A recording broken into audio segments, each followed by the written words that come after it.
My name's Gary Scott. I'm here with my mother, Frances Scott, on my brother's porch in Riverside, California, and we are going to talk to her today about her experiences as a hospice care nurse. We want to talk to her about her experiences so we can share it with our family and anybody else out there who might be interested in knowing what it's like to be that close to death on a daily basis, basically, and having to think about what the family is going through, what the patient's going through, experiencing it instead of hearing about it. It's not metaphorical, it's not euphemistic, it's what she has to experience and what people in this hospice industry experience and what they're asked to deal with. My name is Frances Scott. I worked as a hospice nurse in Northern California for about 10 years, and I am now continuing not as a paid worker but as a volunteer for a hospice in Austin, Texas. One question, obviously, anybody hearing this might have is what kind of advice would you have to people who would be thinking of getting hospice care? Are there better hospices out there? Are there for-profits, non-profits, religious? I think that hospice, to me, needs to be a nonprofit because any profit from that type of a healthcare situation, the profit is going to come from the pay of the workers or the care of the patient.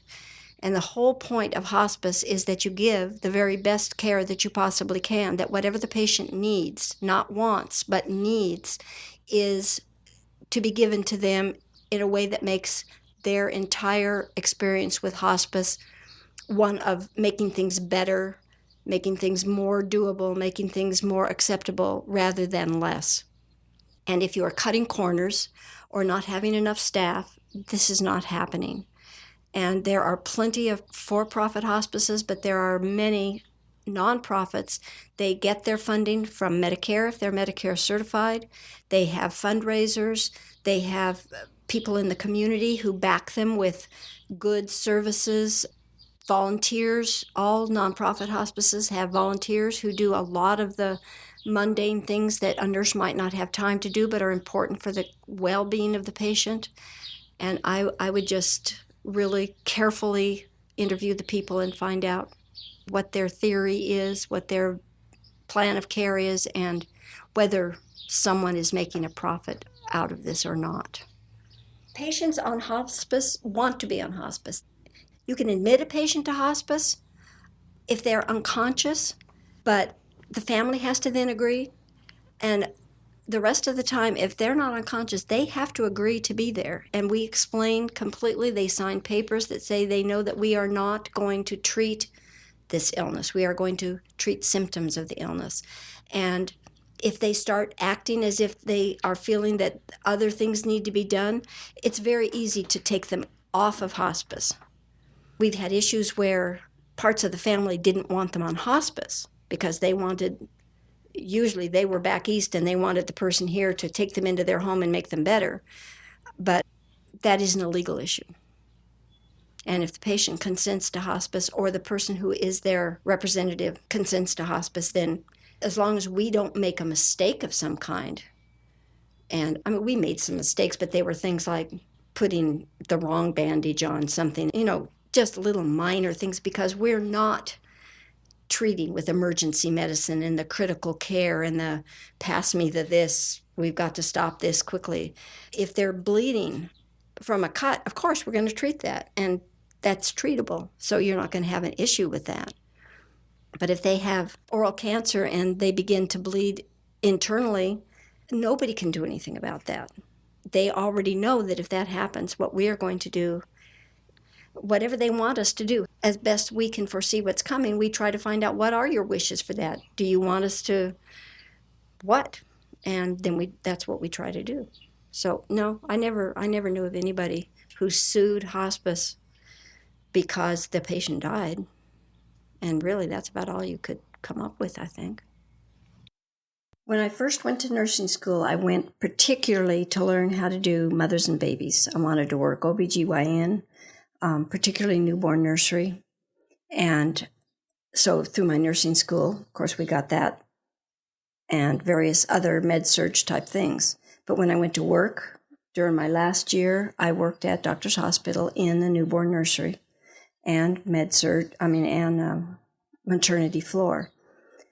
But when I went to Kaiser, they didn't really have a place in their OBGYN, and so they put me on med-surg. And I had the opportunity then to sign up for and take a neonatal intensive care class there. And that just sounded really good because it's much more exciting. There's a lot of fun in it. There's a lot of drama in it, but it uses your brain to figure out what is going wrong with this baby at this moment. What do you do to fix it? And it's quick. If you do med-surg with adult patients, they can take days to go bad over something that if you could have caught it more quickly, you would be able to do something about it quickly. Babies, on the other hand, can die essentially in 2 seconds, and you can go by and kind of tap the isolette, and they're okay. They're acutely ill, but very quick to recover. So I got kind of interested in that intellectual progress, I guess. But another part of it that I really enjoyed was working with the families of these babies. And people will say to you, if you're in a job like that, how can you stand to do that? How can you work with those sick little babies and some of them die and what have you? And my philosophy always was, they are sick whether I'm there or not. They are sick whether their parents are handling it well or not. So if the person who is taking care of their child can also help them deal with a situation, it's no more sad than it would have been. You just happen to know what's going on, but you can actually make a positive contribution.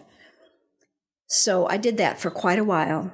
And when Grandma Nell was sick, just for purposes of this, she had breast cancer that she did not tell anybody about. She was a very, very private, very stubborn woman, and I'm sure she went to Mexico several times trying to use these cures from Mexico to make her all right. When she finally talked about it, she'd had this lump that had grown enormously, they said to the size of a football. And that was when she went to the doctor 10 years after finding it. Of course, nothing could be done. They did surgery, they removed the bulk of it. By the time the surgical scars had healed, it was already coming out, the scar, with new cancers. And I was with her when she went to Kaiser to find out the results of a biopsy on those new places that were all along the surgical line. And the doctor was very kind, but very firm that there really was nothing that they could do for her at this point except offer her comfort and symptom management. And she was okay with that. She was good with that. But when we got back home and she told Roy, he was devastated and he could not believe that that was true. But that's what they decided to do, was sign up for a hospice through Kaiser. A family friend came by and told them that Kaiser was only saying this because they did not want to spend the money to treat her. That Kaiser did that all the time, etc. And convinced them to take her out of Kaiser to Cedars-Sinai for whatever treatment they could give her to save her life.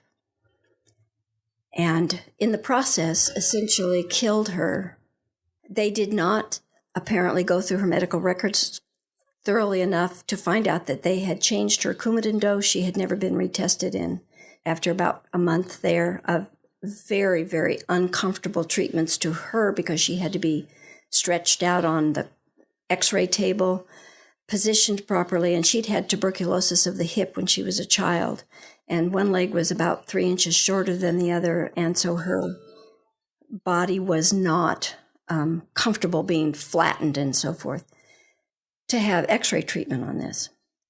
But they didn't discover until she got really sick. He had to take her into San Antonio Hospital, which was right close to the house, that she was bleeding out because they had not bothered to check this. At that point, I really firmly got in my mind that you can do all kinds of things medically. But if those things are not helpful to you, then they are usually hurtful to you. They are not benign. And I just mulled that over for a while. We'd already moved up north, and I was working neonatal intensive care at Sutter Hospital. And several years after that, there was an ad in the newspaper up there for a hospice position. I'd never thought about it previous to that, specifically to think of hospice. I knew it existed, that was all. And I read that and I thought, this is what I want to do. So I interviewed, I got the job. And what we did in that hospice was see patients in their home. So we would go out together as a team, the social worker and the nurse, do all the interviews, get all the information. Behind the scenes in the office, the doctor is giving all the pertinent information and agreeing to either follow them or to turn them over to a hospice doctor and to relinquish treatment for cure for this patient. Hospice philosophy and working rules are that they will pay for everything related to your terminal illness that is related to your comfort. So if somebody comes up with a new medical treatment that might cure your pancreatic cancer, you must sign out of hospice to go do that. So we would assess the family for the ability to care for the patient, for the desire to care for the patient, for creativity, kind of. We always hated to get an engineer who was going to follow the doctor's rules to the letter no matter what happened to the patient. Then we would set up a treatment plan. That was what I did. Set up the treatment plan. The social worker would do their thing with resources. And we were then the liaison between the doctor and the patient. They rarely saw their physician again after that. A physician who was new to hospice, had not had hospice patients before, often would be calling frequently and checking to see what was going on or wanting you to check in with them every time you had a visit or something. But they soon found that they really could relax, and we would know enough to notify them if something had changed, what had changed, and in fact give them recommendations as to what we thought would be the best thing to do for that. Well, that's really exciting. It's helping people in a way that they have never been helped before, really, because it's intense, it's personal, at a time when they really need to know that this frightening thing is not going to get out of control. For example, patients who are dying of COPD or congestive heart failure or something have breathing issues. And so they frequently have had attacks of this, that, or the other thing that has been very, very frightening to them. Some of them have even been hospitalized on ventilators to keep them going long enough to get an infection cured or something. So they're terrified to think that, okay, my doctor's cut me loose. What is going to happen to me now? But they very soon can relax and not fight everything that is going to happen to them no matter what, but rather, I know that I was watching a kung fu movie that was so hopelessly stupid one day, but Jared was enjoying it, and the guy goes to the monastery on his quest to find whatever, and he spoke to the robed father who tells him, hope is as destructive to peace of mind as is despair. And I always thought that if people could understand that, they would not say in any situation where you talk about hospice, oh, you're giving up hope. You are just giving up hope of something that is impossible, which gives you all kinds of internal anguish for what is possible. I mean, did you come to that realization about hope and death before you had started doing this job, or was it more of a learning experience for yourself that you just wanted to be able to be part of something because you knew something was amiss in the way that we die in this country, but you kind of didn't know until you started to do it? Or maybe you knew and this was a way to, realize that through your own work. I think what I said about Grandma Nell was true, and I think that's all I knew about it. It sounded very interesting, so I wanted to try it. Well, one of the first things that they did, they hired 2 new nurses at the same time, and they sent us to Phoenix to a hospice conference, and the doctor who was the head of hospice for the United States gave us a speech there. And he said something that was true then in the early 90s and is completely true today, and that is that in America, people think death is an option. If you will just do the right thing, whatever that happens to be, it might be that you need to exercise an hour a day. It might be that you need to eat only whole grains. It might be that you don't ever talk about the bad thing happening. The D word is verboten in many homes, especially with someone who is sick. And that if you can do that, you can put off death for this amount of time. And if you keep doing it, then essentially you have gained immortality. And on the opposite side of that, if you succumb, you have failed. You didn't do enough of the right thing. And that was something that I was beginning to see in my work with hospice patients. The learning curve that I had was drugs, treatments, options of all kinds, when to call in the social worker, when to get the bed and the potty chair instead of letting them try to struggle to the bathroom, just pure physical yes or no questions. But the philosophy of it comes to you one case at a time. You have to see what is going on in this home to know what to do to help. We had a set of twin brothers who were in the early 50s. At the time, we admitted one brother for stomach cancer. He was robust, healthy, except he was dying. They didn't even do surgery on him. He was pretty much full of cancer, and there was no chance that anything they could do would improve his just comfort level. Sometimes just debulking a tumor makes you more comfortable.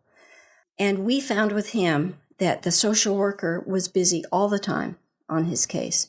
His wife was a lovely lady who was taking things a little more calmly and was a help to him, but not enough. He had pain issues all the time. And we finally came to believe that because of his emotional turmoil, his pain issues were not being addressed. Even though we were giving him whatever it took to make him comfortable, it wasn't making him comfortable. So it was not lack of medication. It wasn't the wrong medication. It was other things. And he died, and I can't say that he was one of the more comfortable patients when he died. And it was only about 6 months later that we got a call that his identical twin brother had stomach cancer. Well, he already knew. He knew what was possible, what wasn't possible, and he knew what his brother had gone through. And from the moment we walked in his house, he had given up living, but he was not distressed terribly about it. And his pain issues were almost not an issue at all. What he needed was help getting a will made, help doing this, because they were too young to have, really either one of them to have accomplished this by themselves. So you begin to see what factors are going to affect physical factors. We found children were very accepting of their disease. They were very accepting of the thought that they might die if their parents told them, which many times they did not. But they didn't want to be separated from their parents. So to them, the stressor was being separated from their parents. They were not sophisticated enough usually to have those emotional issues become pain issues. So they were reasonably easy to treat for comfort. But again, the social workers was the big one there to try to help the family come to the terms they needed to be able to relax with the child and not want to go on and on and on, treating something that could not be treated. Mid-teenage kids, not so easy. They're old enough to know their life is ahead of them and they're not going to get it. But if people have either had their disease a long time, and many cancer patients have fought for 5, 6, maybe even more years, when it comes time that the doctor finally says, there isn't anything else, they're tired. They're ready to go to something that is less stressful on them. At a certain point, they know what the outcome is. We all firmly believe, although I don't think I've ever read a study about it, that if you are desperately ill to the point that this illness could kill you and it goes on, you become much more in touch with the portion of your brain which does all of the things that you would never have any contact with. For example, keeps you breathing when you're asleep, digests your food, tells you when to cough, etc. We don't ever give that a thought. Couldn't really. You can work on your own breathing for a while, but all it'll do is get you distressed, and you have to kind of forget it. And so many times they will say, but darling, this is the end. I can't go anymore. And again, you have families who say, what can we do to help? And you have families who say, don't talk like that. Everything's going to be fine. And so you have to manage those issues at the same time that you're managing pain issues, which are physical. which is why they always have a social worker and a nurse paired, so that you don't have to think to yourself, gee, should I call in the social worker? You get out in the car after the visit and they say, okay, what did you think? This is what I think. And you together make a plan that is workable for that family. We were talking about engineers. We had a patient in El Dorado Hills. They had gotten married when she was around 55, I guess. They had each been remarried, about 55. 6 months after they got married, she was diagnosed with breast cancer, which she lasted 5 or 6 years doing various treatments and so forth. But essentially, he only really knew living with her as a sick person. And frankly, he was about done. He was about ready. When hospice finally came in, I think part of his expectation was that it would speed things up and he could go on about his life. And part of his expectation was that he would know exactly what he needed to do during the day to take care of her. Well, just as an example, she had a bather who came 3 times a week to help her with her physical care. And she said to her, I haven't eaten much in a long time, and today I want an apple. A great, big, fat, juicy apple, and I want to just bite into it and have the juice run down my chin. So she went to Bart and said, Dolores wants an apple. Would you mind going to the store and getting her an apple? No, that'd be great. So he goes to the store. He comes back with several beautiful apples and proceeds to peel them and cut them up in pieces and put them on a plate. And she said, oh, that's lovely, but I really want to bite into the apple. And Bart says, but that's much harder. This way will be much easier. You can just take a bite. You don't have... Bart, I'd like to bite into the apple. The bather brought her an apple the next time she came. Bart never once gave in because he was an engineer and he knew that structurally speaking, the apple was easier to chew this way. So you have the same issues with pain medication with people who are obsessive compulsive for whatever reason. How have you sort of managed, because obviously there's one thing of giving people medication, there's also sort of prescribing philosophy in some sense of trying to talk to families. Where's the line in describing to them, not telling them that you can't do this, but you're sort of telling people certain things should not be done. I mean, that's part of your job. Mm-hmm. And, we think of this as such a personal and, in many people's cases, a religious experience. We've all been preparing for it, even if we don't know it our entire lives, and to have somebody come in, even if they mean well, to tell us, you got it all wrong, or that's not going to help you. How do you manage that for yourself and for the patient, who's obviously the main reason you're there? For one thing, you don't do that. When you go to somebody's home, you are stepping into their territory and into their lives. They are not coming to you and saying, this little portion of me is now yours. You are going there, and they are inviting you into theirs. So you cannot go with preconceived ideas about anything, really, except the basics of they're ill, they need help, and they may need it in many different ways. So part of what you're doing is talking with them to find out what do they think their problems are. And some people have no pain issues. Some people have no nausea issues. Some people have no emotional issues. And you have to decide with them, where are we going with this? And if they cannot let go of, I'm waiting for a call from my doctor today to see if they'll put me in this study, they're not ready to come to hospice. And so you might say, well, it sounds as if you need to talk with your doctor a little more about this, and we'll talk with him, and we'll give you a call in a week or so and see if you would like for us to come back. So you're not going there to tell them what to do. I think that was one of the reasons that when I even did my interview, I liked it, because you were not going to be a dictator. The traditional doctor often cannot deal well with hospice patients because they're on a focus and they can't get off of it, and they want to keep telling the patient what to do, but what they want to do is what they do, which is cure cancer or whatever. In some ways, you may be asking more about a non-compliant patient. You go there and you think you've discussed it thoroughly with them. What do they want to do? What expectation do they have if they take this medication? For example, a pain medication, we give them that scale of 10. Where is your pain on a scale of 1 to 10? And if they say it's 5 all the time, you say to them, is that acceptable to you? what pain level would you like to be at? And sometimes you come in and there's a great deal of pain. They need help right this minute. Well, generally speaking, they'll do whatever you say at that point. But when the next time you go, what you want to find out is what worked, how often did you take it, how much did you take, and where are you now, and do you want to maintain or do you want to keep working to make it less? Medicines for hospice pain are most often controlled medications. Many regular physicians will not prescribe what it takes to keep a hospice patient comfortable. Many families are absolutely opposed to giving the amount that might make their patient happy because they might become addicted, which is a misnomer. You really cannot become addicted to pain medication if you have severe pain and that's what you're using it for.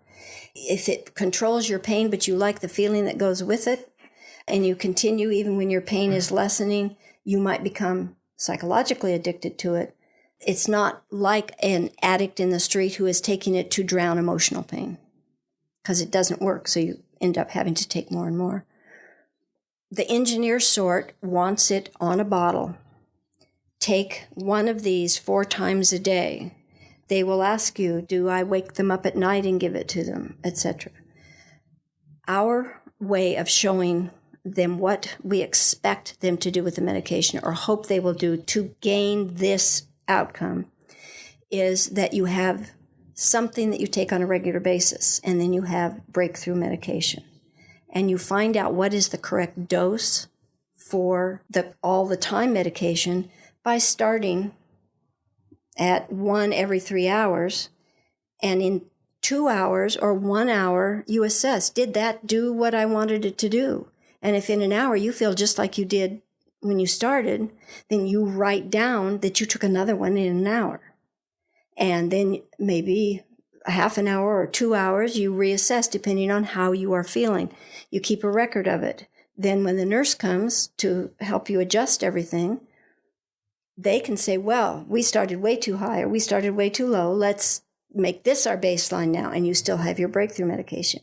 What we try to tell them is that you do not want to ever let it get ahead of you, because every time you have to overcome pain of a 4, 5, 6, 10 level, you are stressing yourself that whole time. Better to stay at a 3 and take whatever you need to. And we tell them, take whatever you need to, but give it 20 minutes or a half an hour, whatever that medication, its effectiveness time of starting. If it's nausea, many times people don't argue about medications for that because nausea is not a manly thing to grin and bear it. Everybody who is sick to their stomach is sick to their stomach and they want to be done with it. And so we don't generally have real problems with that. And you can give medications to hospice patients or anybody through various different means. They can swallow them if they're going to throw everything up. You can do it rectally. There are just many ways to get that. So that's usually not a problem. But hospice does always have a compounding pharmacist that works with them so that whatever it is that they need to take can be given to them in a way that they can take it. We had patients who could not take pain medicine orally, and we would give them patches that went through the skin, nausea medication that had 3 or 4 different compounds in it to get to different kinds of medication. There are patients who have a condition that is not going to change, and there is really not much that you can do about it. If they get an intestinal blockage, for example, you're not going to be able to operate on them and clear that. They are not going to be able to eat anymore, and they are not going to be able to do anything else with their intestines, and it's going to be painful. I know the state of California, and I'm pretty sure that Texas as well, allows you to give whatever dose of medication it takes to make a terminally ill patient comfortable. If it kills them, that's okay too. Because if they cannot be made comfortable without death ensuing, you're torturing them essentially. And even the worst places will let you just give what it takes to make them comfortable. We have had patients that we had to fight for days to get something under control. But often once you do that, they're good. They get along figuring out how to do that, to keep it that way, what they have to do. And they have the right tools to do it with. It is not just medication. Again, our dear social workers are there with relaxation techniques, with tapes of someone breathing so that they can put their breathing to that same thing. Music tapes that have a beat that is at the optimal heartbeat for someone who is at rest. And most likely, anybody who can relate to the music at all, pretty soon their heart rate will mimic the beat that's in that music, unless they are in pain, which you take care of another way. You've obviously developed a philosophy of death around being with people who are dying. Is there any case or person in your experience that you wish that people would have just seen, or you could tell people about, that says this is sort of the right way? Not the ultimate right way, but a right way, a good way to think about dying. Maybe you had a case where somebody was in the right mental state from your point of view. With your last statement, you just sort of negated hospice philosophy, because it isn't my view that counts. My observations can be pertinent or not, but if you're not working with the family that you're working with, but are in fact trying to impose what really worked for this person on them, then you're not doing them a favor. We had a 17-year-old girl who was dying of a congenital liver cancer, and she had been through a year or two of treatment. She had a fabulous doctor who was so close to their family that he delivered her eulogy. Our biggest concern, she didn't have a great deal of pain. She had some nausea, being liver stuff and all, was to see that she would be comfortable, because when you have trouble in your liver, your lower parts tend to swell, which means you can get bed sores. You can get a skin that just weeps just because there's too much fluid there. And so you can't stop that because you can't change their liver, but you can find ways to wrap towels so that it isn't so obvious to them, and just various things that make their life easier. But our main feeling with her was that this was a teenage girl, beautiful girl. How could we ever get her to the point that she could not be resentful that she's dying and all of this? Well, when we went to meet her, we kind of walked out and said, ooh, we need to get her working for hospice, not just being a patient. What a delightful girl. And I think all of the medical people at Sutter knew her, came in, stopped by to see her, because she was just so serene, just this nice girl. She read a lot, and she would say, oh, bring me the next one of that. I want to read that too. And I mean, she could barely keep her eyes open. She's bright yellow and all of this. And her doctor, in her eulogy, said, we all worked so hard to make this easy for her. But in turn, she gave us a gift. But anyway, he said that what she gave us was the gracious acceptance of her own death. What greater thing can you give to people who care for you when you're dying? But there was nothing about her and her situation that we could take to someone else and say, you must do it this way and this will happen for you. We had a 16-year-old boy who, he fought hard, tough kid, nice kid. He wanted a puppy. Parents went out and got him a puppy who, strangely enough, it was a lab puppy, and you know what they're like, just bouncing all over everything. Walked in his room, and every time she went in his room, she just lay down on his bed and laid there. He'd pet her like they do with honey by the hour, but they would take her outside, and she was...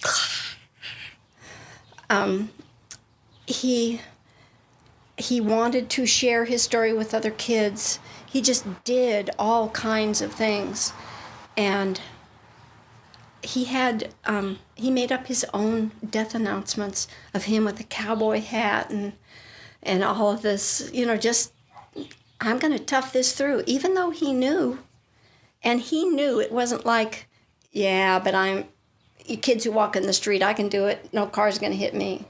He knew, but by golly, he was going to go the way he wanted to go. And he did.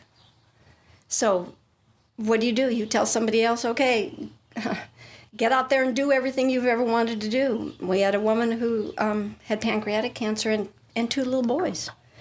And she wanted to keep up doing things as much as she could. So her request was keep her comfortable and alert so she could walk around and do things. And she wanted to take her boys to Disneyland. So we called Disneyland. We made all the arrangements. They had it completely set up so that she could go to their first aid station and her IV meds would be there so she could take what she needed, because you can't just step in a bathroom at Disneyland and start poking needles in your veins. They frown. And they gave her 2 nights at the Disneyland Hotel so that if she got tired, all she had to do was go to any concession and say, please call so-and-so, and they sent a cart for her. And that was what she wanted to do, was to make her boy's life. She didn't care if she was so tired she could barely crawl into bed. That was not her thing. We've had other patients. I had a young woman who came up from UCLA Medical Center, and they'd been giving her Ritalin to help her to have some out-of-bed time because she was very lethargic. And she went to live with, I think, her sister or somebody up there. And she brought a cat. Well, she decided that they would have to take her cat when she was gone, and her cat would be lonely without her. So pretty soon she has arranged for these huge cat crawling up things, and they had a swing for the cats. They could jump on it, and it would make it swing. And then she convinced them one cat would be way too lonely here. You've got to go get another cat. And I mean, you have to go there with the attitude of, what can we do with you to make this okay? Is there any, you talk about that, and people talk about the bargaining of death, and in some ways, I guess you could define what you talked about with, I have to do it my way, and this will make me comfortable. And I think bargain's probably the wrong word because it's not really a transaction, but there's something you find with that there is sort of a way that people just need to allow themselves to think, not necessarily to accept the whole thing, but I don't know, do you know what it is? Do you know what what makes the kid with the cowboy hat different from other people? I guess partly self-awareness.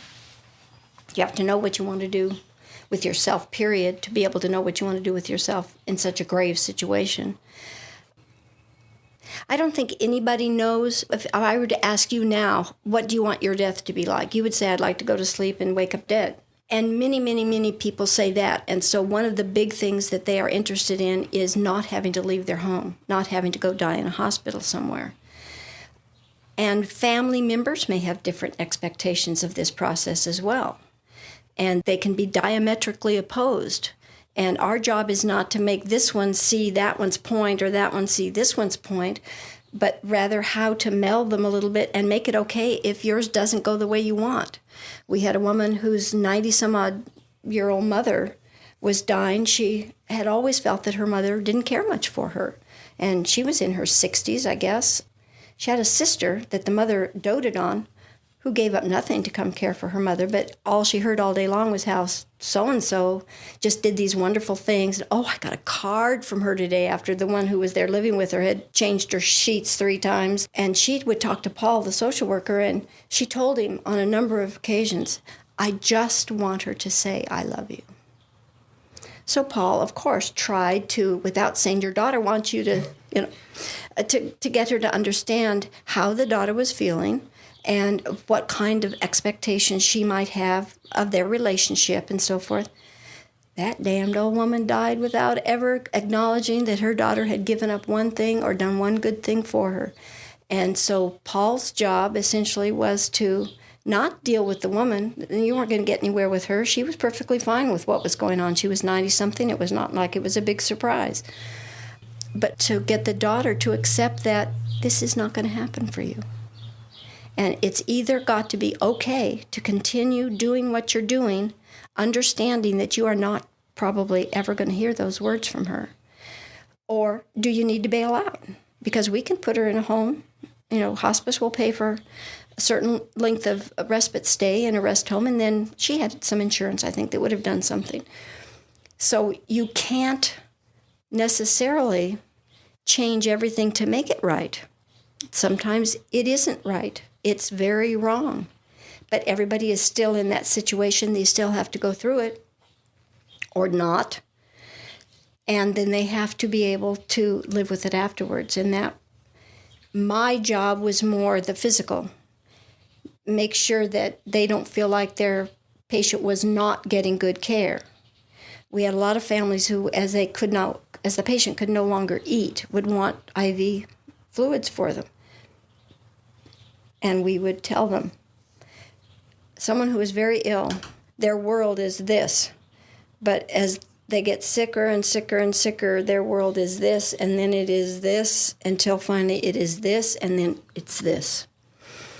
And if they do not want to eat, they probably cannot eat. If you have respiratory issues, if you eat, you destroy capacity. Your stomach gets food in it, and you can no longer inflate your lungs to the degree that you might need to.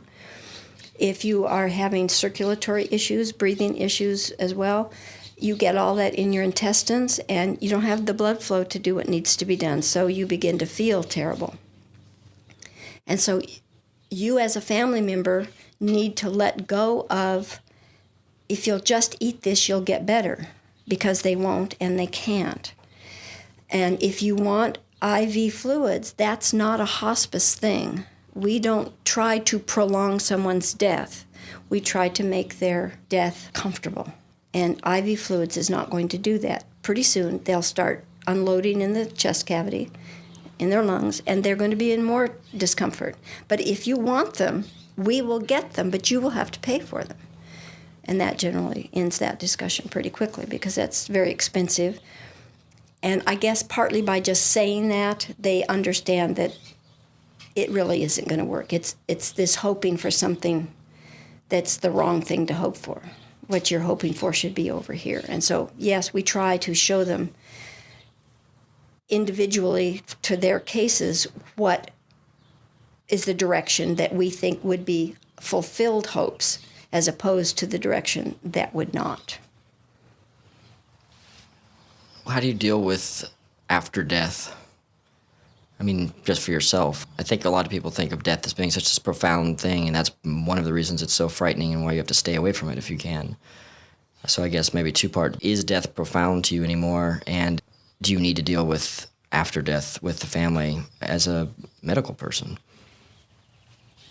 No, we don't do that. We have a chaplain. Hospices have a chaplain. We had a fabulous chaplain. But many of them had their own ministers. And again, that's their province. That's not our province.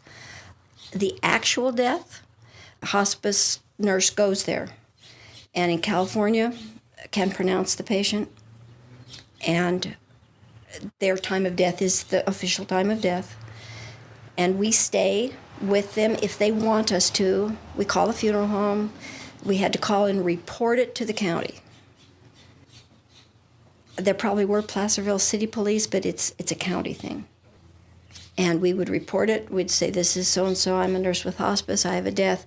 Hospice notifies the county dispatch of our patient list. So all they have to do is look on the list and verify that it was a patient, and so then it's fine. We stay with them. Lois Amorfini, one of my good friends who was a hospice nurse, ended up doing a pronouncement on a man who lived in an Airstream trailer, and the bed was across the back. And the wife said, oh, I just can't send him off to the funeral home looking like that. He was, in ratty old pajamas and stuff. Will you help me put him in a suit? So here's Lois in this lower bunk at the back of an Airstream trying to put a three-piece suit on a dead man. And she said, it was all I could do to not say, no, this is stupid. Abbott and Costello do this. I don't do this. But she said he looked pretty good when she was finally done, and the woman was, it made the difference to her. He went out looking nice, little things, but anything after death is not our province. But we do have grief groups to deal with loss.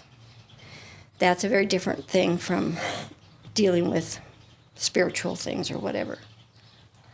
As a neonatal nurse, when you're you're trying to save a life, then switching to hospice where you're helping make somebody more comfortable. How did you deal with the loss, the sense of loss of a patient each time? And did you experience mourning for them? And what was your experience after they died? When I was a neonatal nurse, and also I did some peds intensive care, I was getting more and more wanting to take doctors and shake them by their heads, because we had a baby that drowned, but didn't quite drown. She was on a ventilator. She was profoundly retarded at this point. And she kept coding. And when a baby codes, you have to do all kinds of things, from medication to chest compressions to this to that. But when the doctor wanted a do not resuscitate order on this baby, what he went to the parents and said was, "Do you want us to do everything to save her life, or should we just let her go?"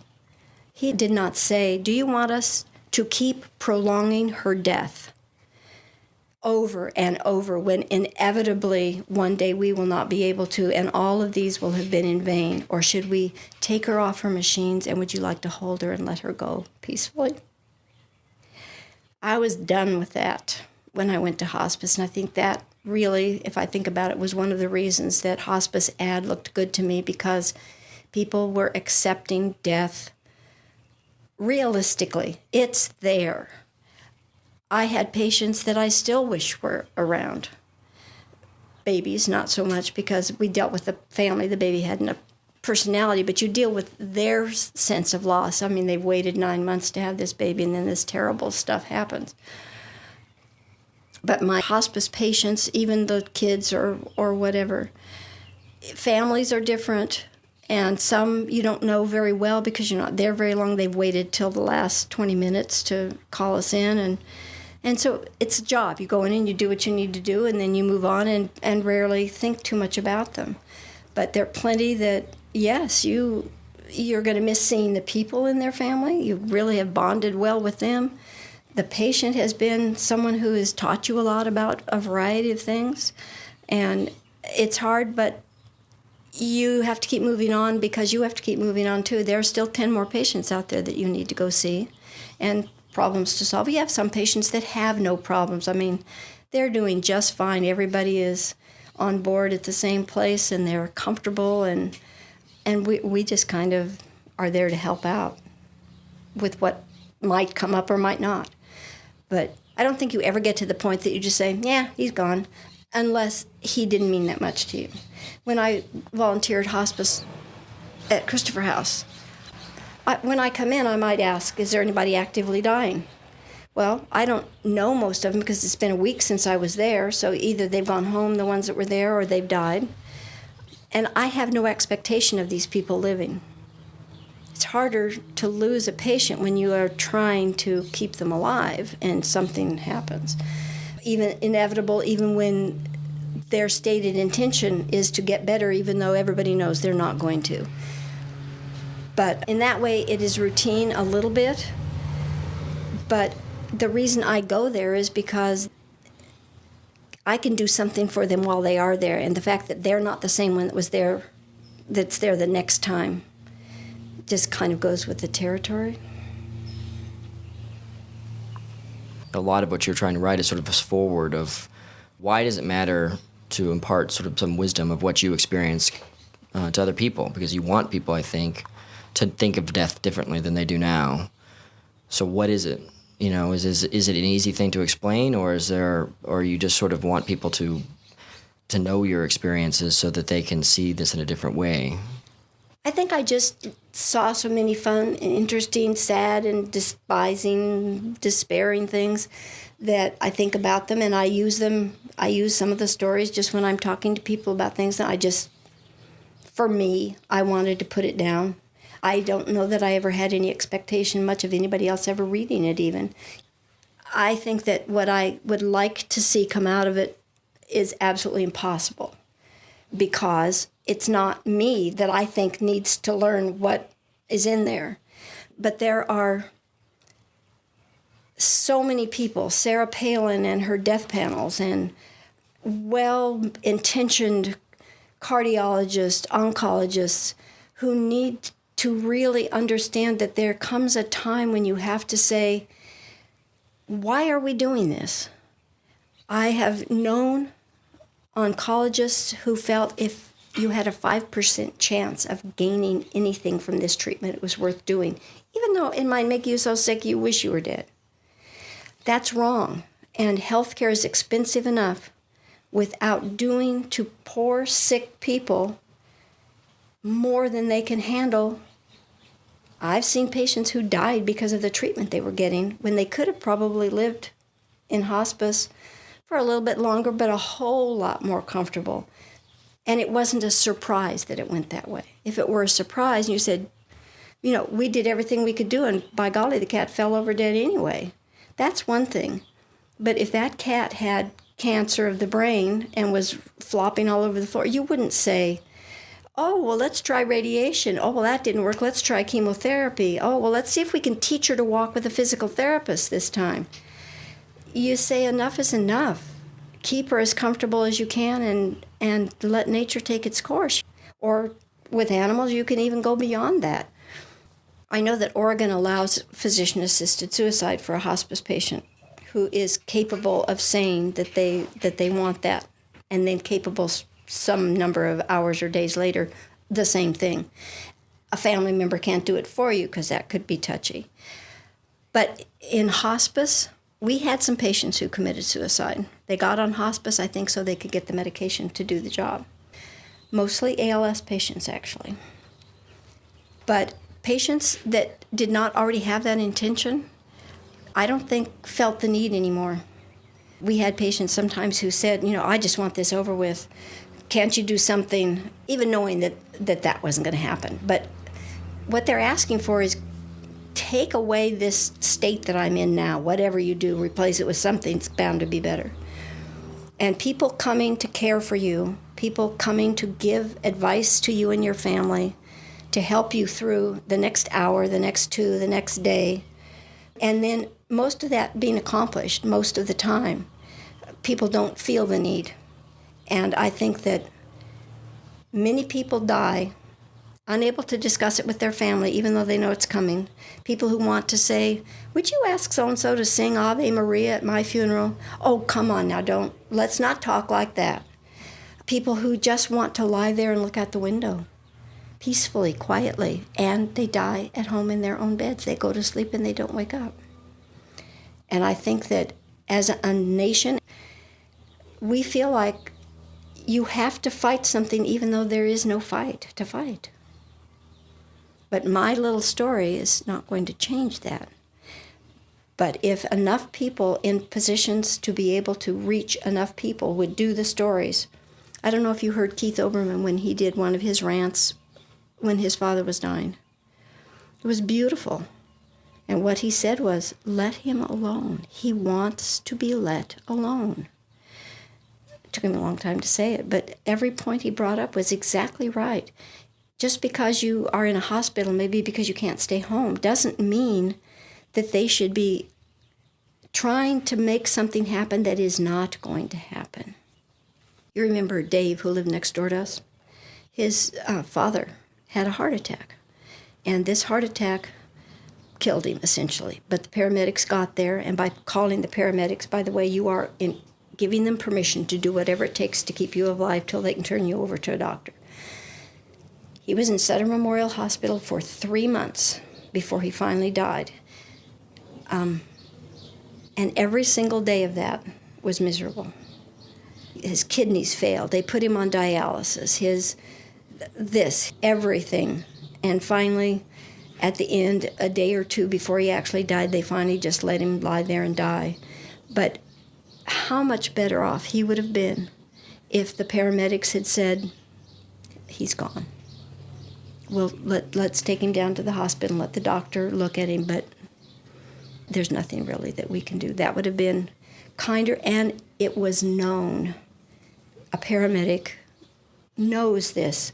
If it's an automobile accident and somebody is desperately hurt, of course you want to do everything that you can to make them better, and the things you do make them better. But not when you've had a massive heart attack and you have died. In some ways, you keep using comfort, obviously, for hospice is sort of the watchword. I mean, that's the thing that you sort of seem to be striving for. But I always come away when you tell me these stories, that word in another way is trying to say that dying is a reasonable thing. That we kind of in this country say it's an unreasonable thing and we need to find a reason. And the reason always is, therefore, life, fighting, doing something that to us seems reasonable. I mean, is that maybe what we need to know, is that there is a reason in dying, that there is logic in it, and that we therefore can fit into it as opposed to fighting something that we feel is unreasonable? I think it's a philosophy rather than a logic. I heard somebody say just the other day, there is a time for everything, and everything has a time. And beyond that, it isn't important anymore.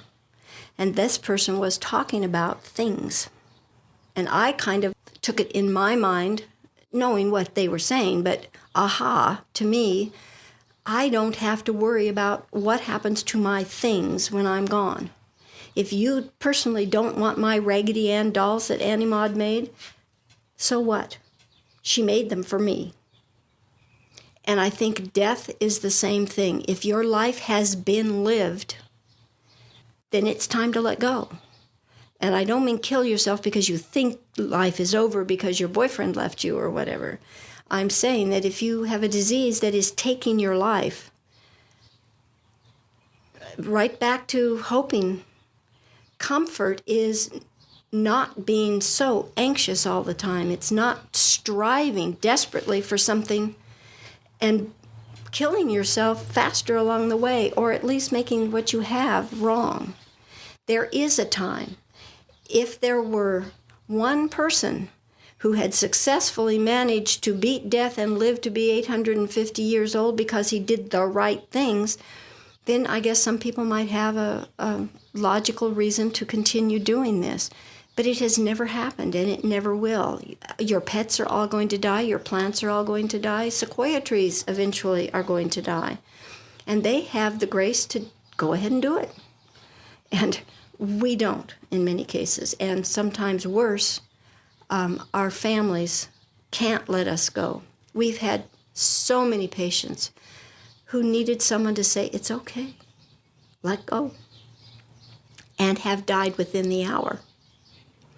We've had patients who would tell you in advance. I was with a man, cute guy.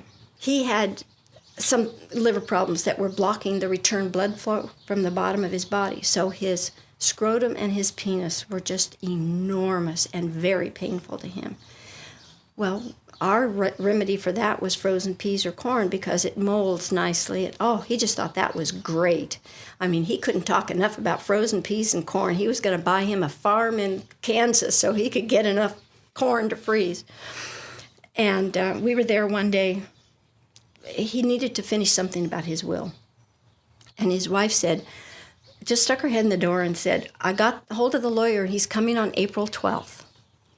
And he looked at her and he said, well, I'll be dead by then. You better get him here sooner. He died April 11th. Dolores, the one I told you about with the apple, she told us in November, I'll be gone by the end of February. She died February 28th. And she had no clue at that point what the day was. She died February 28th. We've had patients, particularly men patients, who say to themselves, and maybe to Paul, I don't want my wife to witness my death. That's just something she should not have to go through. She tells Paul, or me, I'm not going to leave him alone. I'm not going to let him die alone. Okay, well, this is not going to work out well for somebody. One lady, she stayed with her husband night and day. She slept in the bed with him. Twin hospital bed. And finally, she was from England, and some friends from England came, and the man wanted to go up to Tahoe and gamble. And she knew, she and her husband had been up there a lot, and she knew. So she finally said, all right, I'll take you up there. And so we got a volunteer to come in and stay with this man who had lain in bed like this for weeks. She didn't get to Highway 50 before he died. She was gone. Whew. I can finally go. We had another much older man who lived out on a ranch. And he had big family, really nice people who came. And they, too, said, we're not going to let Dad die alone. Dad didn't want any of them in there when he died. Finally, after I don't know how long, Paul organized a family picnic out under the oak tree on their pasture and got the volunteer to come. They didn't get the food baskets out there before he died. So are you doing that person a favor to encourage them to go for this, to go for this treatment, to go for that? Or are you doing them a favor to say, how do you feel about this? What would you like us to do? Because 99 out of 100, that person will say, I'm tired. I'm not getting any better. I don't want to suffer, but I'm ready. Sometimes we had a very nice woman whose husband just kept telling Paul, I just can't let her go. She's all I've got. I can't. And she would report to us that she had dreams of getting on a bus or trying to get on the bus. And she'd either wave it down, but it wouldn't stop. A couple of times she got on and fell back out. One time she got on and walked to the back and there was a hole and she fell down in the hole and couldn't go. And so Paul took the husband out in the backyard and he said, what does this tell you? And she would say, she was lucid, but she would sometimes say, I just want to go home. And he'd say, you are home. When we left, he sat down there with her and he said, you know, I've been wrong and I will be okay. You can leave me. 1 hour. Then he can say, I did the right thing. You can't say that when you have said, oh no, you must try this. Oh, come on, I've got this herbologist who's going to do something. We had a young man who had been to Vietnam, and he was on a naval ship to get there, and Agent Orange spilled everywhere, in the ventilation system, I guess. And so he was the last person on that ship to be alive.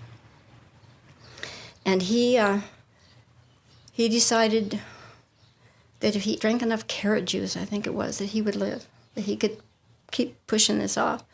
Oh, they had blenders and they had this and that, and he drank carrot juice until the man really, truly looked like a carrot. And they went to doctor after doctor, but he was just ravaged with this. And finally he said, you know, I'm tired of this. I've fought the good fight and I've tried, but he said, I'm not going to beat this. And he'd been up walking around. He had a guy come and give him cayenne pepper enemas 3 times a week. And I'd rather die than have the enemas. And he died within 24 hours when he finally said, I'm through fighting this. Then he died. What do you think it is, more of an American culture thing or more of a human condition thing to just simply not want to admit that certain things are going to happen and there's nothing you can do about it? I think cultures have great impact on that. Certainly in each culture there are people with different philosophies. But the monks, you know, they're not riding down the hill on a donkey to get more chemotherapy. There are countries, cultures that, and I think the United States is probably the worst because we're the worst spoiled. We feel we have the right to almost everything, and I think many people feel that they have the right to eternal life because theirs is so important, you know. And others, life is so hard that it's a relief to know that maybe you're going to die. Others, the culture is such that old people are dangerous. If you are sick, weak, you take up more resources than you can give back. And consequently, death is not something that is feared there, even by the people who are dying. And I think if it were left to the patient, almost none of this would happen. But it's families that drive it. We had a young woman who had little kids. And she frankly said, I'm sick of this, but my babies are 2 and 3 or 3 and 4 or something. I have got to be here as long as I possibly can for them. And that was a conscious decision. She knew what the end was, and she accepted that, but she was willing to do whatever she had to do to make it longer and farther away. And that's fair. You have a right to make those decisions, and so our things for her were in many cases different than they might be for someone else. But she didn't have the pain issues of the younger person because she didn't have the mental anxiety except about her kids. And she had a nice husband, and she knew that. And she kept telling him, you got to find someone who likes to play baseball, or, she was real open about it. And so she went peacefully, but I imagine that she was around longer. We had a real nice older couple. The man was one who I'm lost without her. But he was this fabulous caregiver. He was innovative, kind, spend endless hours, maybe just sitting there so that she had somebody in the room with her, which she wanted, and so forth. She got to a point that she was no longer responsive about anything. Just lay there, couldn't eat, couldn't drink. And so we began telling him, well, you can't go without water for much longer than 3 days. Your kidneys will stop working, and when that happens, within 24 hours, she'll die. So I guess he must have kept imparting to her, please don't go. She was not in any condition to argue back or anything like that. But we got a call, and Elisa was her social worker, and she said, come on out with me. Let's go see if she's active. So we went out there, and she definitely was very, very close. Her breathing was ragged and so forth. And so we told him, it could be this afternoon. Call if anything changes. We'll come back whenever you need us. Well, we didn't hear from him.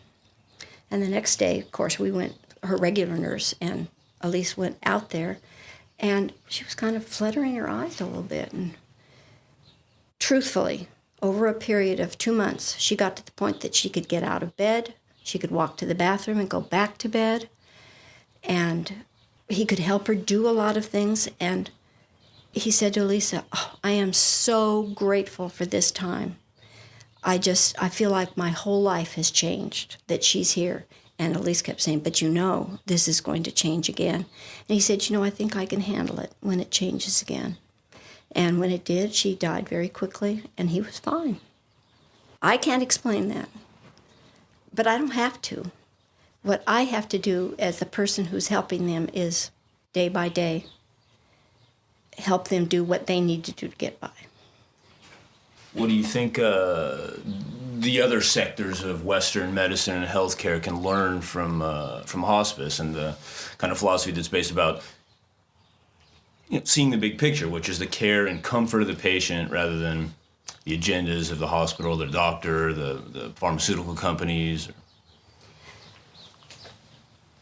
Most medical schools now have a section on palliative care, and that can be for someone who is just maybe paralyzed.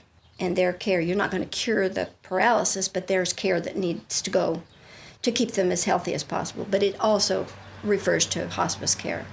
And they do have to spend more time. And at Hospice Austin, periodically an intern or a resident in some other specialty will come through and spend a week at Christopher House dealing with patients who are dying. I think it's slowly but surely beginning to filter out into the general air. But then, you have that business like we had last summer, when all they wanted to do was have Medicare pay for a consultation with your doctor about whether you wanted to have a DNR, whether you wanted to have everything done, and you would pick. He would give you all the options, and you could then say what you wanted done. And if what you wanted was everything, that's what you got. So it wasn't denying anybody anything, it was letting the patient say what they wanted to say. But you saw how large segments of the population reacted to even the thought of that. The same people who reacted to that woman in Florida who had the feeding tube removed after, 7 or 8 years of never being cut. You killed her. No, you kept her alive for 7 years in a vegetative state. So there's a lot that needs to be done. And it needs to be religiously, because many people get a lot of guidance from their pastors or priests or whatever. It needs to be in your everyday doctor's office that your doctor needs to know.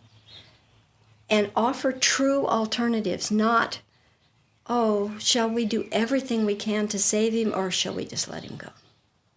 That's not a true alternative. And many people don't know. And people are ignorant of what they're doing in many cases.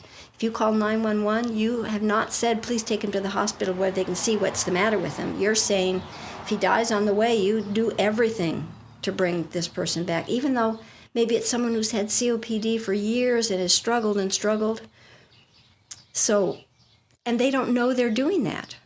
They don't know what the consequences of actions are. But frankly, I think in this country right now, we are less likely to teach people the consequences of actions than we are to bring that up as a real national discussion. We have many stories. We had one kind of neat old gal. She was not a pretty person and overweight, and she had a terrible bed sore, which bothered her. Cute sense of humor, and she was always glad to see anybody who came by and everything. But her sister had died before, and she kept telling us that she said her sister was waiting for her. And when she actually died, she reached up her hand and said her sister's name, closed her hand around whatever it was. And does anybody really care whether it was her sister's hand or just an illusion that made it easier for her to let go? Of course, why would you care? It comforted her and it made her passing easy. I think you're thinking about John Welch. He and Jerry had gotten married very late. His wife had gotten married very late, and neither of them had married before, and they were in their late 60s and madly in love with each other. Just being together was everything. Well, he got prostate cancer, and he had all kinds of treatments and terrible side effects from the treatments that he had. And he was a difficult case pain-wise because he didn't want to die and leave Jerry. Well, he crashed one night when I was not on duty, and another nurse was, and they ended up taking him to the hospital and stabilizing him on a completely different pain medication, just doing everything from the ground up different to try to get him some comfort. But he was obviously dying, and that had precipitated a lot of this. And they had Scotties, these little Scottish terriers, that they had clothes for them and the whole bit, they were their little kids. Well, she decided that John was not going because he didn't know where to go.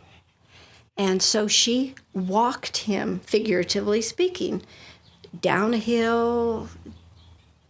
Oh, there was a path through the woods. There was all of this stuff. And they got to the bridge. And she told him on the other side was this other dog that they'd had that had died. She says, he's waiting for you. He's wagging his tail. That minute, he crossed the bridge. Oh, well, yeah. I mean, I don't know if fits neatly on topic, but two of the things that you experienced as a neonatal intensive care nurse first was the crack epidemic, and then you dealt with, as a hospice nurse, I mean, even though it was a small area, and we didn't probably see the number of patients they were in other places, but the AIDS epidemic. I don't know. Do you have just thoughts on that? I don't even know what to ask about it, but it seems like you kind of jumped into both of these careers at some very difficult times for the country.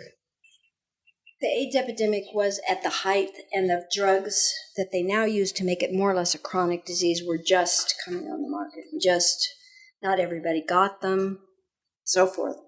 And it was at a time where many people would say, well, they get what they deserve.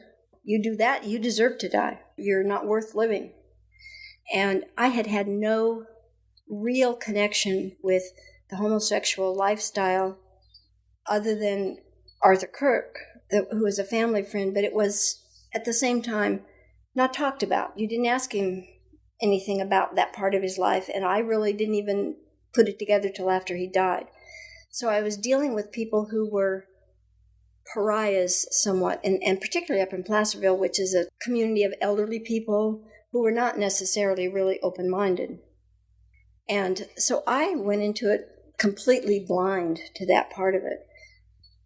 But it certainly does teach you that some very, very fine people got a whole lot more than they deserved for doing something that is none of anybody else's business, basically. I kind of felt when I first started, in the first few AIDS patients I had, that they were freakish in some way. They were outside the bounds of normal society. But they weren't. They were just people. Some of them were nice, some of them weren't nice. Some of them were good looking, some of them weren't. Some of them were well loved, some of them nobody cared too much about. But they were just people like everybody else. And their issues often tended to be more psychological because they had to deal with the fact that many people were glad they were dying, even personally, that you personally are dying. I think it changed my outlook a lot on life. And neonatal was where I met Lily. And my mother and father had always expressed deep sympathy and expressed what a terrible tragedy it was for someone to have a baby that was not right, physically or mentally. And Lily was a baby who was born at 23 weeks after her twin sister tied a true knot in her cord, cut off her blood supply, died, and the pregnancy came to an end. Both babies were born. But Lily was 23 weeks. She weighed 11 and a half ounces when she was born. And absolutely every single thing that we did to keep her alive harmed her in some way. And yet she was resilient, tough. They said she'd never lift her head off the bed. They said she would just be totally flaccid and breathing on a ventilator all of her very short life. But she got to the point that she could recognize her parents when they came in and smiled and did things. And her health at about 18 months got to the point that she was stable enough that they sent her home. So she needed home care nursing. And the parents asked me if I would be willing to sign up with the agency that was in charge of taking care of her so that I could come out there. And so I thought about it, and I thought, no. But then I thought, shoot, 12-hour shifts, sitting with one baby instead of 2 or 3, why not?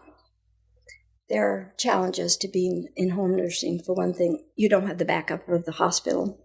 And for another thing, there was John Bodney, her dad, who was a medical malpractice attorney and wanted everything to be perfect for her, but was completely separated from her emotionally.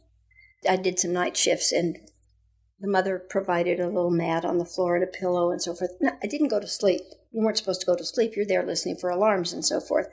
But you could rest comfortably with the lights out, and also Lily could rest comfortably. And he'd come in at 3 o'clock in the morning and say, the blah, blah, blah setting on this ventilator is off by 0.2. What are you going to do about it? And I said, I'm going to lie here and watch. What are you going to do about it? Because it's not going to hurt anything. There's nothing the matter with that. That's within normal limits. Trundle out and go, well, he quit coming in with me, but I lived with Jared long enough that I wouldn't let that kind of bluff annoy me. But he told any number of nurses that they couldn't come back. But it was just because he was a bully. But anyway, from her mother, Teresa, I learned, and from that baby, more compassion. Lily is a light in many people's lives. She's 21 years old. She can read a little bit. She can write her name and a few things. She still has her favorite Lilo and Stitch stuffed animals and the Count and various things. I made her a Sesame Street quilt, and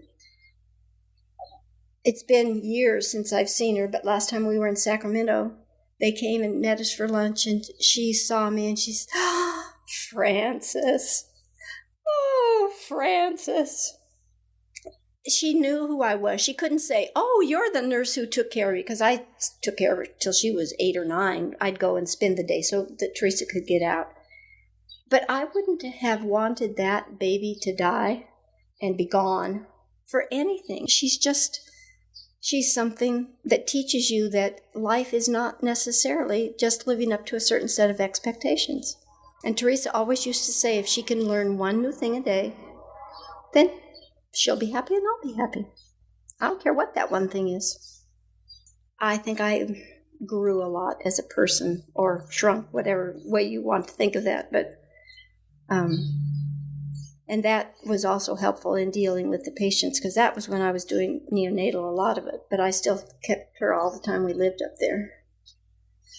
To the point that finally she came to our house. She got off her ventilator when she was about 2. Went to physical therapy so she could learn to sit up and stand up and walk. And I used to take her on walks when she was off her ventilator with her oxygen in a bag hanging on her baby stroller. And none of the other nurses would take her out. You know me, I'm an outdoor person. I can't think that anybody could live lying in a crib. We had to take her out the window first and set her in an infant seat on a table when she was on the ventilator so she'd get used to being outside. Just a whole different way of looking at what is a tragedy and what isn't.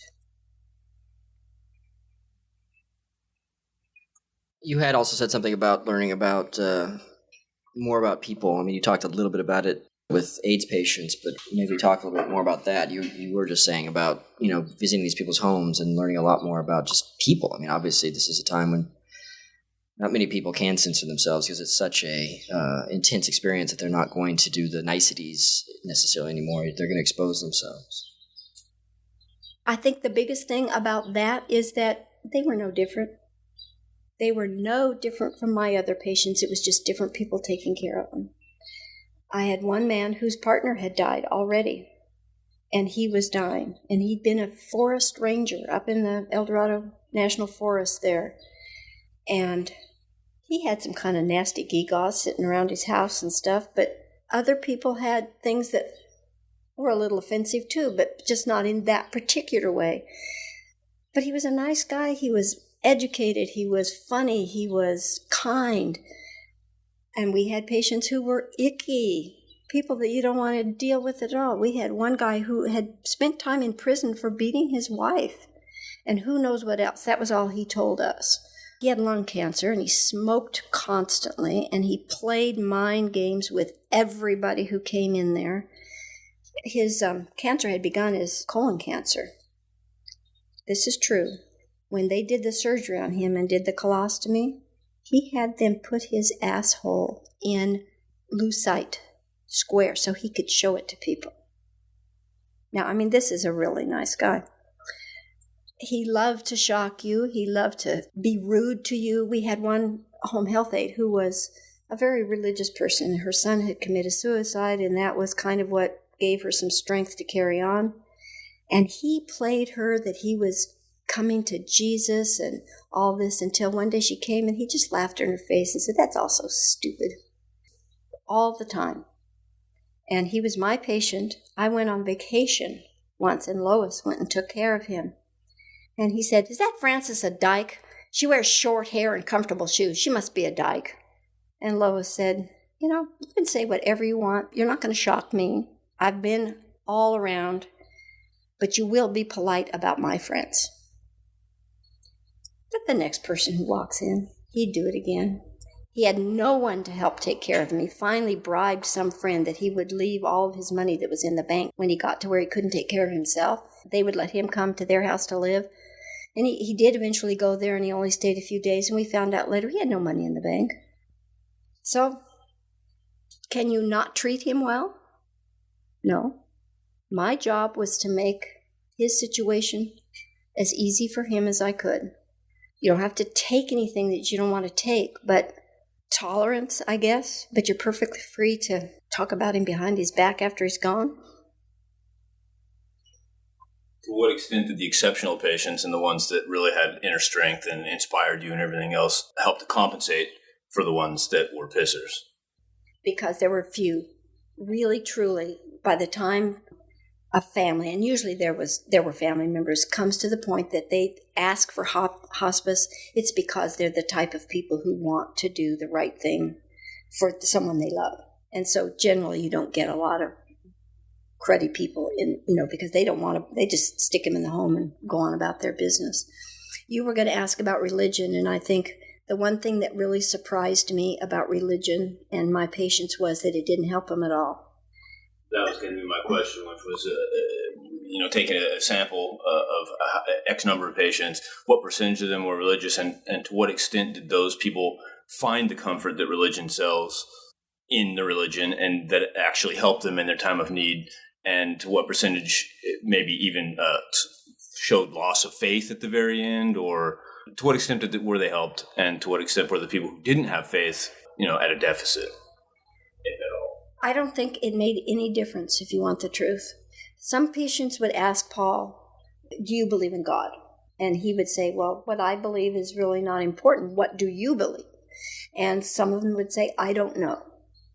And if they really could not come to a decision whether they did or didn't, but were kind of afraid of not believing in God, what he would say was, think back before you were born. Were you upset? Were you in a bad way in any way? Just think that you're going back to wherever you were before you were born. And that was very comforting to most people.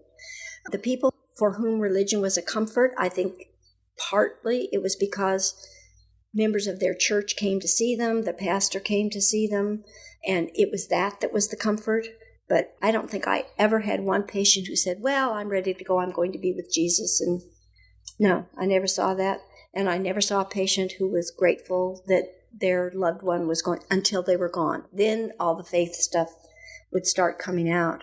But of the organized religions, the Jehovah's Witnesses and the Mormons were the ones who had people who came from the church day after day and did for them. The Baptists and the Catholics, okay, well, he's too sick to see him now. I hate to see him like this, whatever.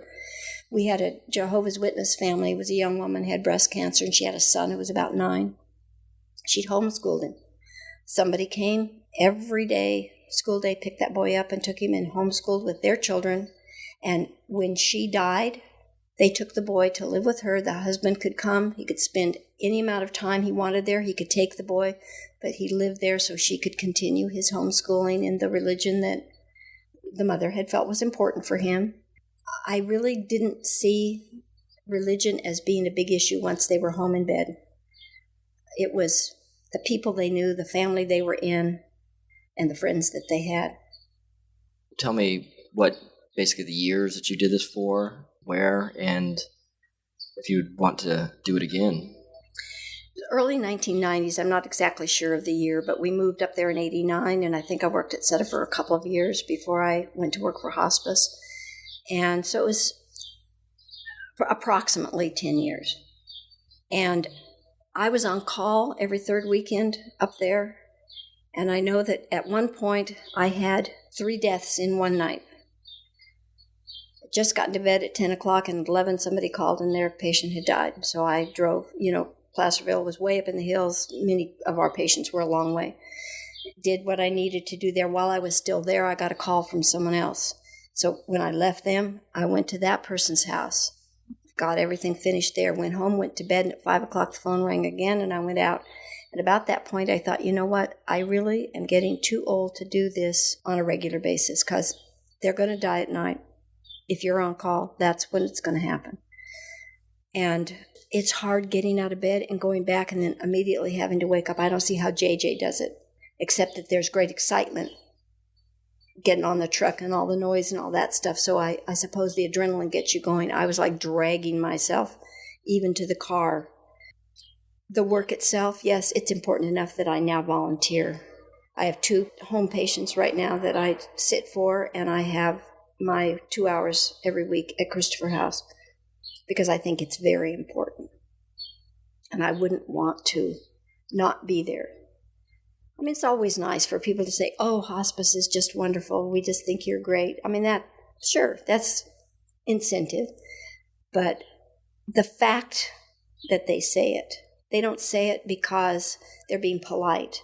They say it because hospice as a whole is very, very worthwhile. Not because I did a good job. I was the person who was standing in front of them at that time. I love the people that you work with at hospice.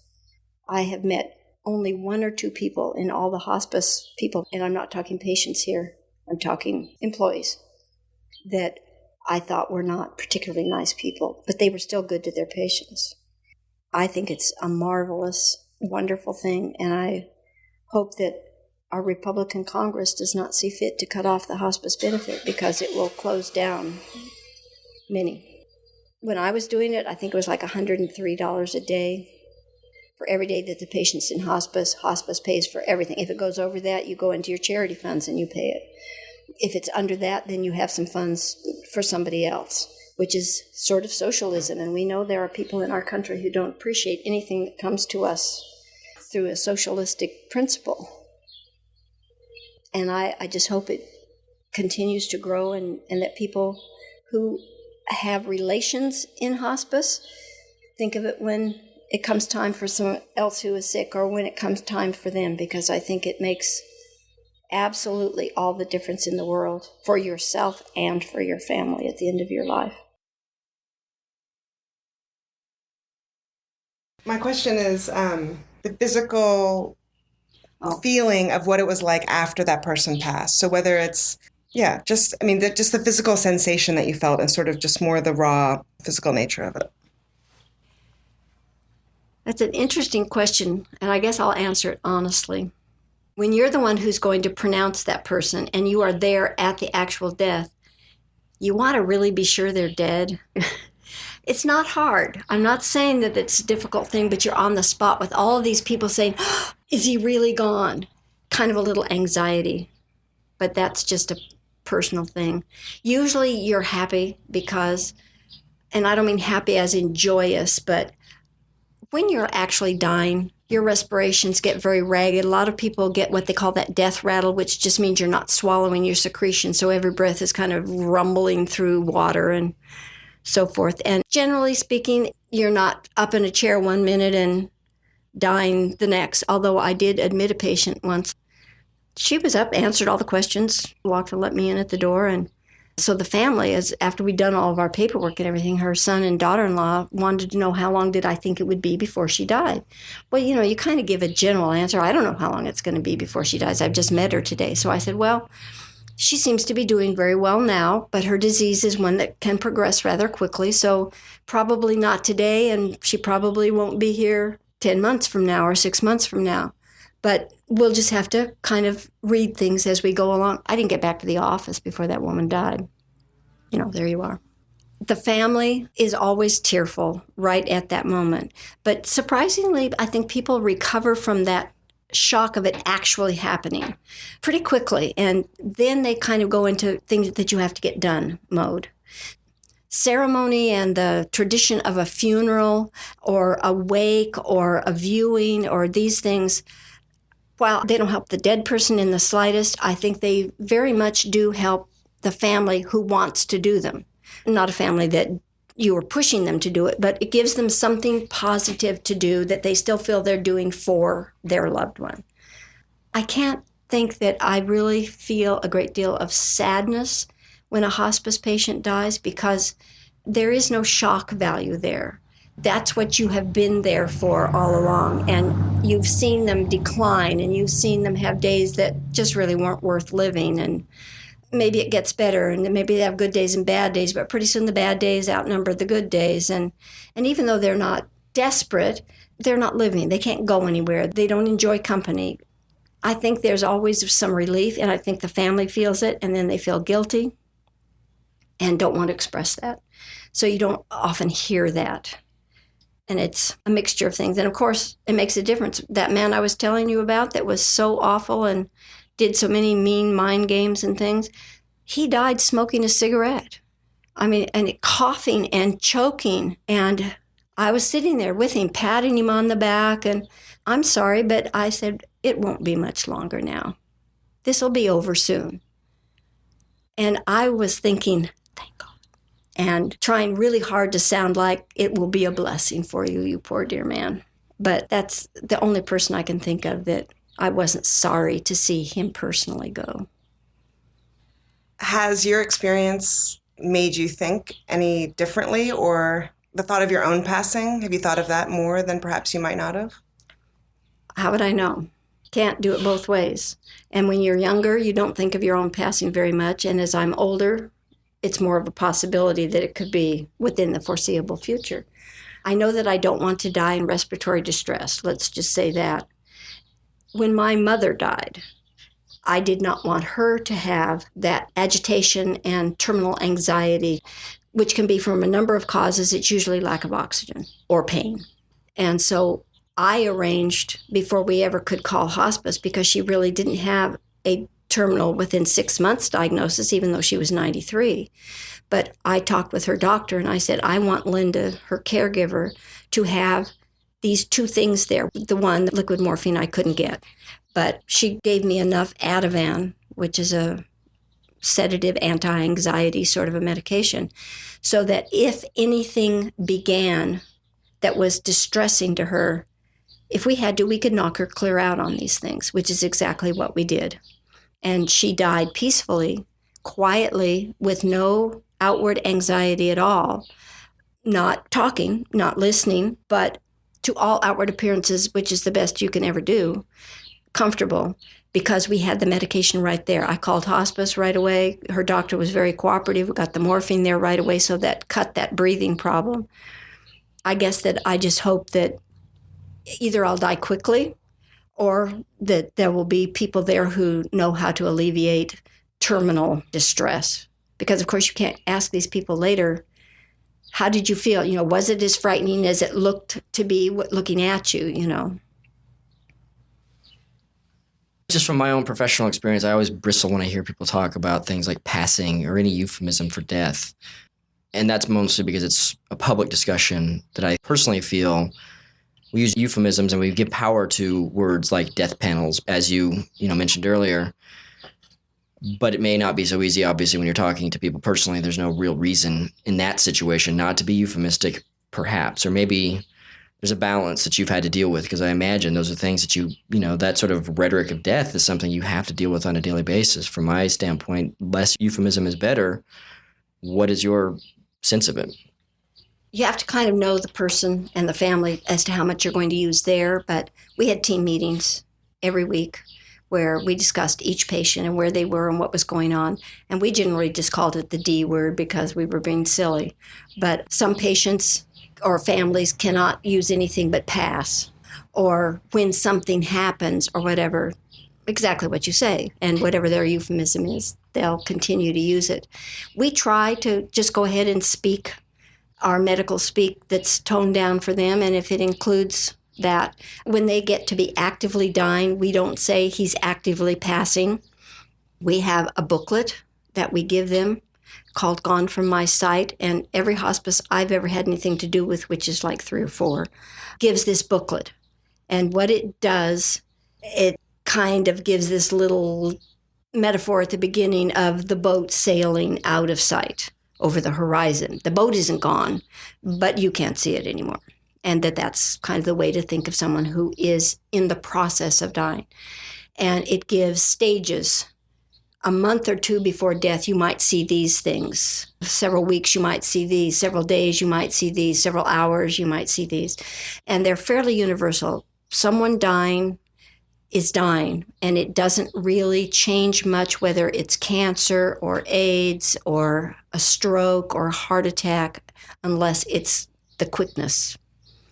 And so we talk about the signs of actively dying are, and you can do this to mitigate them. I think when you are talking with the family, what words you use are not nearly as important as giving them something to do about it that is positive, something helpful.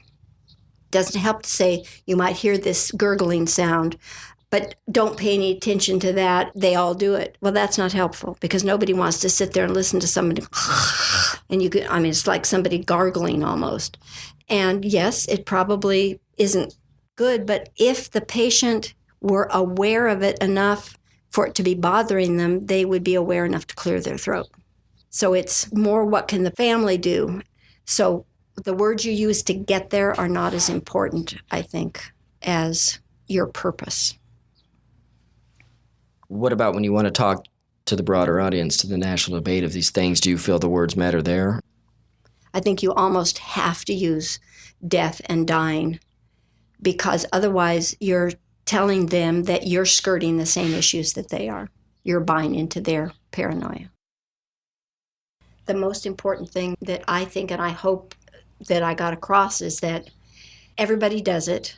It's not healthy or helpful to deny it, and that even though it's not a good thing, there's beauty there, there's humanity, there's kindness. There are all the kinds of things that as human beings you want to have in your life. And so don't get rid of them just because it's a crisis situation, or better yet, don't make it a crisis. I would imagine some sort of hardcore doctors might think of hospice as sort of an affront to their profession and their calling. What would you want to say to the medical community? Get over it. We had doctors in Placerville who would never refer a patient to hospice because they thought of it as giving up. We had one guy who would not prescribe enough medication. He simply would not because he was afraid that he would get in trouble with the state of California. But hospice has a backup, and that is their hospice doctor. And he is not afraid to get on the phone and say, this is what needs to be done. This is where your patient is. And you either need to do it or turn him over to someone who will. And it never failed. We never had anybody withdraw their patient from hospice and continue to treat them poorly. There are just so many stories. I mean, I could sit here all afternoon and tell you of patients and their stories. But we had one man who had cancer of the arteries in his head. Where? Where do you get that? Never did I hear him say, why me? But he had to sit with a towel around his neck because his head wept extra fluid all of the time. Well, it was a given that this man was going to puncture something and bleed out.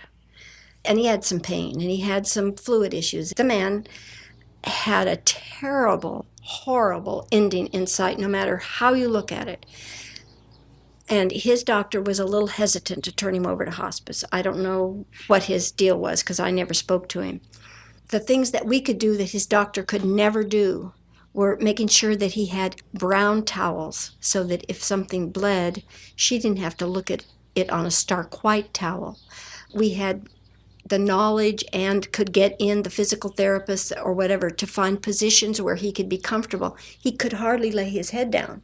For one thing, he couldn't lay down because his head would stick to everything. I mean, he pretty much had to stay propped up. There were just so many little things that doctor could do nothing about from his office. And Dr. Stimley, who was our doctor, went and talked to him because the guy just didn't know. It wasn't that he was like this other one who was kind of uppity about it and just didn't want to prescribe the medication. And so he was very grateful for hospice care, and he actually came to our team meeting after the man died and said that he had had patients that he had not referred to hospice, but it would never happen again. I think the doctors partly are responsible for getting this word around, and I think more and more they know they need to do this, and more needs to be offered in the way of informing the whole medical community what hospice does. They have now a whole new class of doctors called hospitalists who take care of all the patients in St. David's Hospital. They are their doctor. They consult with the person's personal physician, and they consult with whoever this patient's going home with. And they are learning that the hospitalists are being taught when to get the palliative care doctor in, when to get the hospice in. So from the hospital standpoint, it is beginning to happen. And the rest, it's slow, but let's hope it gets there.